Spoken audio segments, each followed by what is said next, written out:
Serve 1 anno, serviranno 2 anni, tutto il tempo indispensabile affinché l'intero corpo della regione ritenga, come dire, utile e positivo questo passaggio, altrimenti è una proposta imposta dall'alto che avrebbe sicuramente delle resistenze. Basta questo per aprire un nuovo fronte tra i Ciriani e la giunta Fedriga e creare un assist per l'attacco del capogruppo PD Moretti al centrodestra e che dice l'uscita di Ciriani delegittima non solo Fedriga ma anche il segretario regionale Rizzetto. Dopo l'attacco del fratello, ministro Luca Ciriani, sul piano oncologico e l'ascolto del territorio, i distinguo dell'europarlamentare Alessandro Ciriani sul ritorno delle province che rischiano di essere, secondo lui, imposto e percepito come un poltronificio apre nuove tensioni. Io sono stato l'ultimo presidente di provincia eletto a Pordenone e sono convintissimo della necessità di riproporre le province come enti di area vasta a sostegno dei comuni. Quindi io sono assolutamente favorevole al ritorno delle province, però non amo i processi frettolosi. Le riforme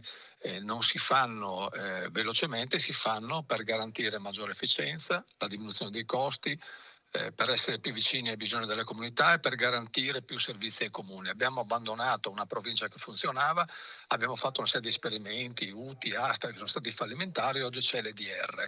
La nuova provincia non può coincidere con l'EDR, ma deve essere arricchita di competenze ampie, competenze adeguate e di risorse anche coerenti, quindi bisogna fare una riflessione. Secca la replica dell'assessore Roberti, competente in materia, che riferisce alla nostra redazione che l'iter e i contenuti della legge sono stati concordati in maggioranza.